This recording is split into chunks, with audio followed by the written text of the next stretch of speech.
Chapter 2. Welcome back, everyone. We are continuing the story of Jin Hyuk, whose favorite game turned into reality, and he is using his game knowledge to get super strong as soon as possible. If you haven't watched the previous part, the link is in the description. So let's continue. He calmed his breathing and cooled his head.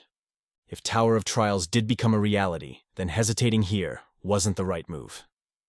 I need to hurry. Jin Hyuk got up from his chair in a rush, causing it to fall back. But he didn't have time to put it back upright. He had to go. Outside.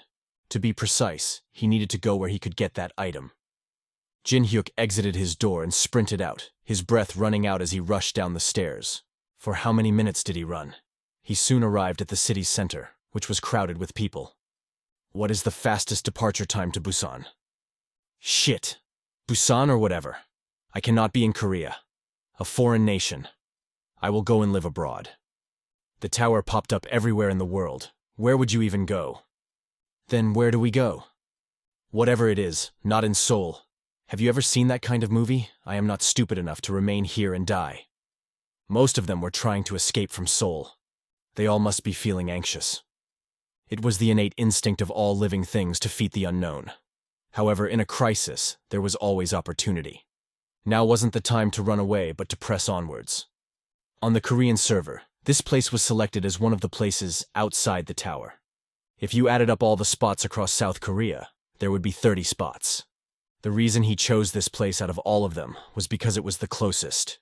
Jin Hyuk, who was looking down into the basement area, took the escalator down, entering the event area.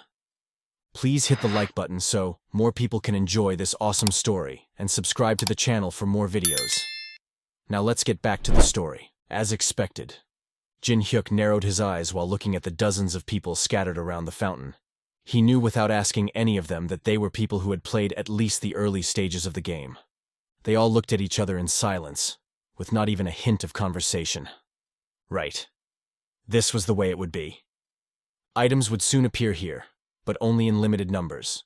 The total numbers that spawned would be around 5 or so. On the other hand, there were over 20 people here, low supply and high demand. That meant that the majority wouldn't get an item. It was then. You are Kang Jin Hyuk, right? A young man's voice addressed him from behind. I remember this voice.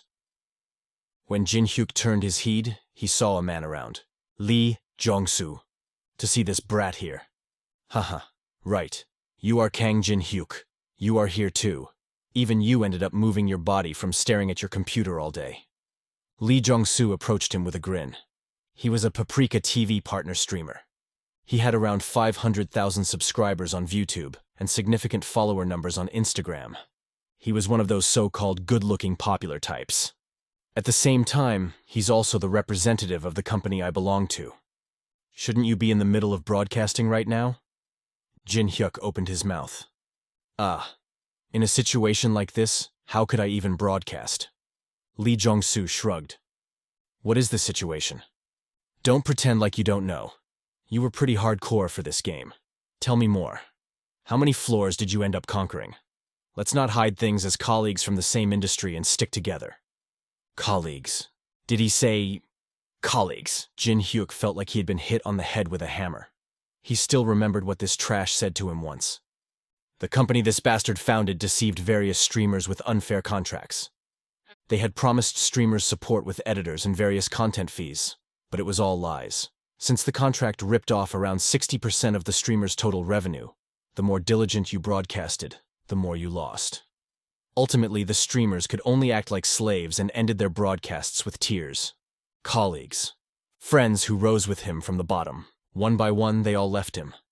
You are good at games. I know that your mukbangs go well too. I will make the terms of the contracts a bit better, okay? Lee Jong-soo patted Jin Hyuk on the shoulder. Disgusting. Not a single word being said had any worth. The world has changed. Kwang. Jin Hyuk hit Lee Jong-soo in the face with his head. Quack. Lee Jong-soo moved back with broken teeth and blood dripping from his mouth. So cool. It felt like something that had gone missing for 10 years was fixed instantly at seeing that tooth fly. Ugh. Jin Hyuk grabbed his face, but it was only for a short moment. The time has come for it to appear. The very moment he thought that, Cuckoo cuckoo.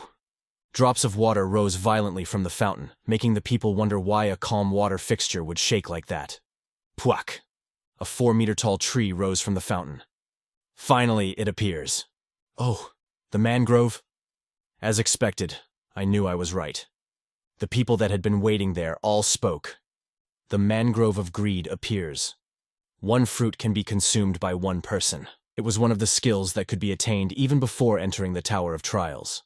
Jin Hyuk looked at the fruits hanging from the tree.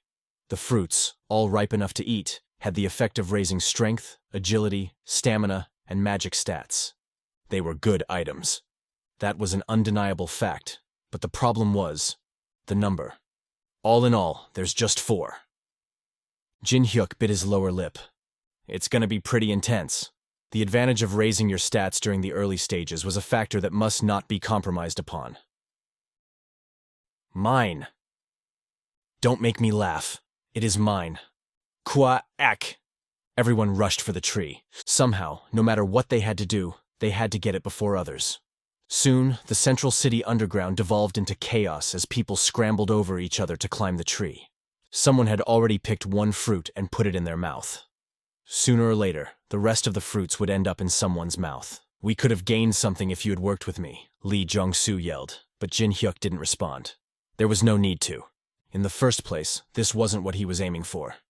It isn't time yet. With this, the second chapter ends here. What is going to happen? What is Jin Hyuk waiting for? To get all the answers, please like and subscribe to the channel. I will be posting the next part soon.